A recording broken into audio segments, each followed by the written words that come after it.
Chapter 20. I shall live forever and ever and ever. But they were obliged to wait more than a week, because first there came some very windy days, and then Colin was threatened with a cold, which two things, happening one after the other, would no doubt have thrown him into a rage. But that there was so much careful and mysterious planning to do, and almost every day Dickon came in, if only for a few minutes, to talk about what was happening on the moor and in the lanes and hedges and on the borders of streams. The things he had to tell about otters and badgers and water rats' houses, not to mention birds' nests and field mice and their burrows, were enough to make you almost tremble with excitement when you heard all the intimate details from an animal charmer and realized with what thrilling eagerness and anxiety the whole busy underworld was working. "They're same as us," said Dickon, "only they have to build their homes every year, and it keeps 'em so busy they fair scuffle to get 'em done." The most absorbing thing, however, was the preparations to be made before Colin could be transported with sufficient secrecy to the garden. No one must see the chair carriage, and Dickon and Mary, after they turned a certain corner of the shrubbery and entered upon the walk outside the ivied walls. As each day passed, Colin had become more and more fixed in his feeling that the mystery surrounding the garden was one of its greatest charms. Nothing must spoil that. No one must ever suspect that they had a secret. People must think that he was simply going out with Mary and Dickon because he liked them and did not object to their looking at him. They had long and quite delightful talks about their route. They would go up this path and down that one and cross the other and go round among the fountain flower beds as if they were looking at the bedding out plants the head gardener, Mr. Roach, had been having arranged. That would seem such a rational thing to do that no one would think it at all mysterious. They would turn into the shrubbery walks and lose themselves until they came to the long walls. It was almost as seriously and elaborately thought out as the plans of march made by great generals in time of war. Rumors of the new and curious things which were occurring in the invalids' apartments had, of course, filtered through the servants' hall, into the stable yards, and out among the gardeners. But notwithstanding this, Mr. Roach was startled one day when he received orders from Master Colin's room to the effect that he must report himself in the apartment no outsider had ever seen, as the invalid himself desired to speak to him. "Well, well," he said to himself, as he hurriedly changed his coat, "what's to do now? His Royal Highness, that wasn't to be looked at calling up a man he's never set eyes on." Mr. Roach was not without curiosity. He had never caught even a glimpse of the boy, and had heard a dozen exaggerated stories about his uncanny looks and ways and his insane tempers. The thing he had heard oftenest was that he might die at any moment, and there had been numerous fanciful descriptions of a humped back and helpless limbs given by people who had never seen him. "Things are changing in this house, Mr. Roach," said Mrs. Medlock, as she led him up the back staircase to the corridor, onto which opened the hitherto mysterious chamber. "Let's hope they're changing for the better, Mrs. Medlock," he answered. "They couldn't well change for the worse," she continued, "and queer as it all is, there's them as finds their duties made a lot easier to stand up under. Don't you be surprised, Mr. Roach, if you find yourself in the middle of a menagerie, and Martha Sowerby's Dickon more at home than you or me could ever be." There really was a sort of magic about Dickon, as Mary always privately believed. When Mr. Roach heard his name, he smiled quite leniently. "He'd be at home in Buckingham Palace or at the bottom of a coal mine," he said. "And yet it's not impudence either. He's just fine, is that lad." It was perhaps well he had been prepared, or he might have been startled. When the bedroom door was opened, a large crow which seemed quite at home, perched on the high back of a carven chair, announced the entrance of a visitor by saying, "Caw, caw," quite loudly. In spite of Mrs. Medlock's warning, Mr. Roach only just escaped, being sufficiently undignified to jump backwards. The young Rajah was neither in bed nor on his sofa.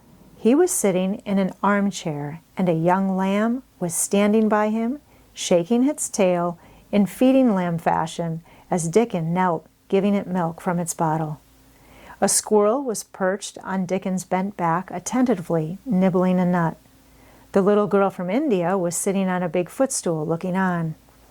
"Here is Mr. Roach, Master Colin," said Mrs. Medlock.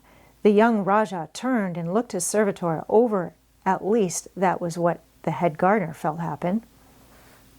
"Oh, you are Roach, are you?" he said. "I sent for you to give you some very important orders." "Very good, sir," answered Roach, wondering if he was to receive instructions to fell all the oaks in the park or to transform the orchards into water gardens. "I am going out in my chair this afternoon," said Colin. "If the fresh air agrees with me, I may go out every day. When I go, none of the gardeners are to be anywhere near the long walk by the garden walls. No one is to be there. I shall go out about 2 o'clock, and everyone must keep away until I send word that they may go back to their work." "Very good, sir," replied Mr. Roach, much relieved to hear that the oaks might remain and that the orchards were safe. "Mary," said Colin, turning to her, "what is that thing you say in India when you have finished talking and want people to go?" "You say, 'You have my permission to go,'" answered Mary. The Rajah waved his hand. "You have my permission to go, Roach," he said. "But remember, this is very important." "Caw, caw," remarked the crow coarsely, but not impolitely. "Very good, sir. Thank you, sir," said Mr. Roach, and Mrs. Medlock took him out of the room. Outside in the corridor, being a rather good-natured man, he smiled until he almost laughed. "My word," he said, "he's got a fine lordly way with him, hasn't he? You'd think he was a whole royal family rolled into one, prince consort and all." "Eh," protested Mrs. Medlock, "we've had to let him trample all over every one of us ever since he had feet, and he thinks that's what folks was born for." "Perhaps he'll grow out of it, if he lives," suggested Mr. Roach. "Well, there's one thing pretty sure," said Mrs. Medlock. "If he does live and that Indian child stays here, I'll warrant she teaches him that the whole orange does not belong to him, as Susan Sowerby says, and he'll be likely to find out the size of his own quarter." Inside the room, Colin was leaning back on his cushions. "It's all safe now," he said. "And this afternoon I shall see it. This afternoon I shall be in it." Dickon went back to the garden with his creatures, and Mary stayed with Colin. She did not think he looked tired, but he was very quiet before their lunch came, and he was quiet while they were eating it. She wondered why, and asked him about it. "What big eyes you've got, Colin. When you are thinking, they get as big as saucers. What are you thinking about now?" "I can't help thinking about what it will look like," he answered. "The garden?" asked Mary. "The springtime," he said. "I was thinking that I've never really seen it before. I scarcely ever went out, and when I did go, I never looked at it. I didn't even think about it." "I never saw it in India, because there wasn't any," said Mary. Shut in and morbid as his life had been, Colin had more imagination than she had, and at least he had spent a good deal of time looking at wonderful books and pictures. "That morning when you ran in and said, 'It's come, it's come,' you made me feel quite queer. It sounded as if things were coming with a great procession and big bursts and wafts of music. I've a picture like it in one of my books. Crowds of lovely people and children with garlands and branches with blossoms on them. Everyone laughing and dancing and crowding and playing on pipes. That was why I said, 'Perhaps we shall hear golden trumpets,' and told you to throw open the window." "How funny," said Mary. That's really just what it feels like. And if all the flowers and leaves and green things and birds and wild creatures danced past at once, what a crowd it would be. I'm sure they'd dance and sing and flute, and that would be the wafts of music.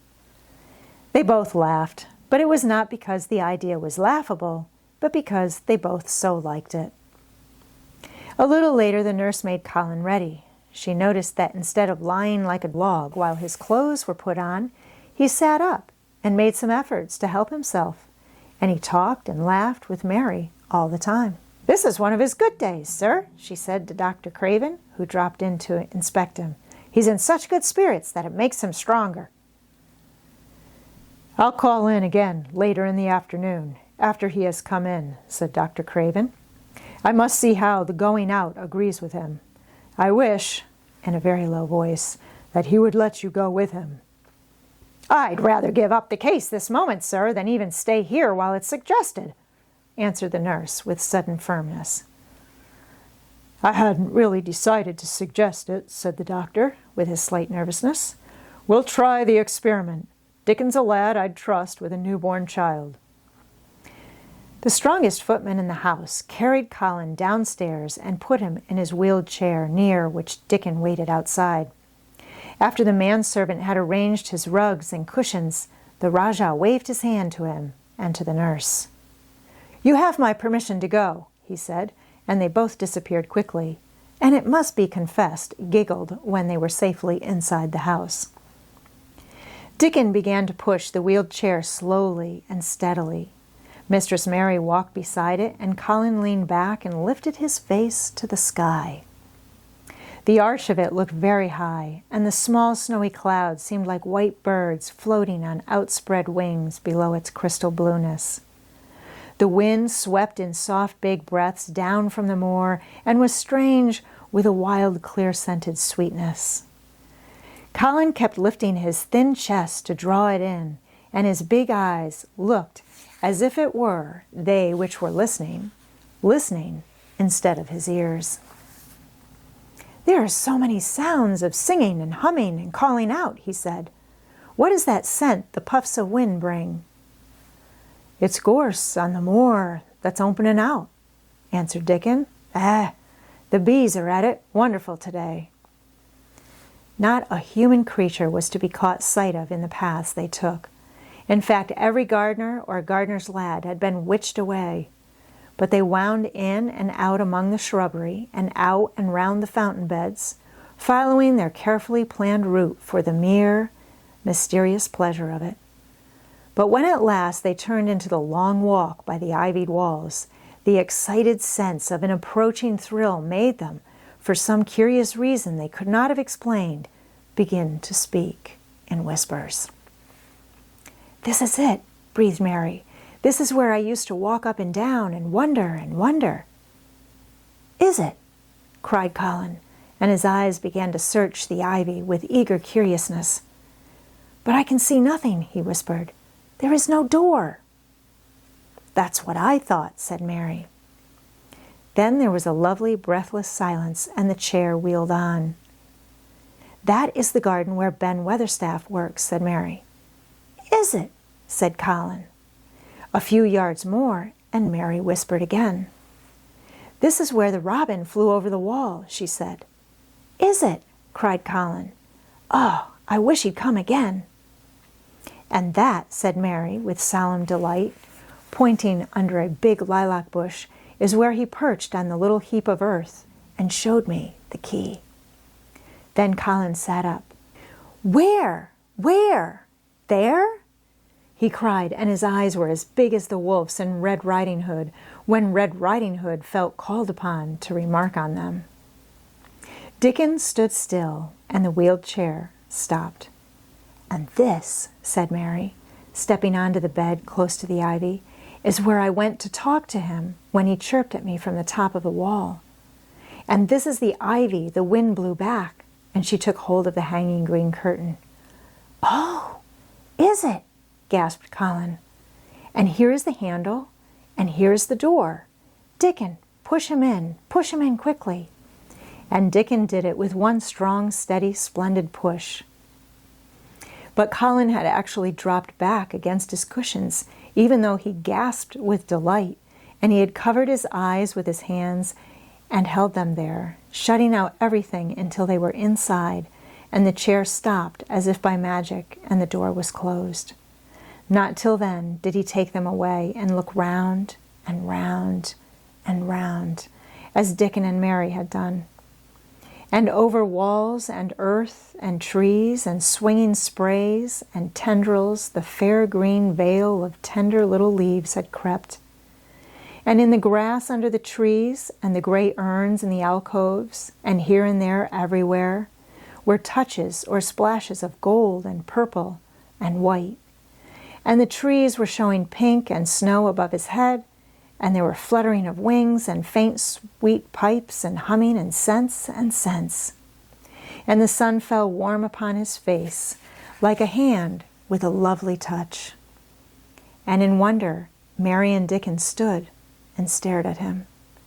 He looked so strange and different because a pink glow of color had actually crept all over him, ivory face and neck and hands and all. "I shall get well! I shall get well!" he cried out. "Mary, Dickon, I shall get well, and I shall live forever and ever and ever."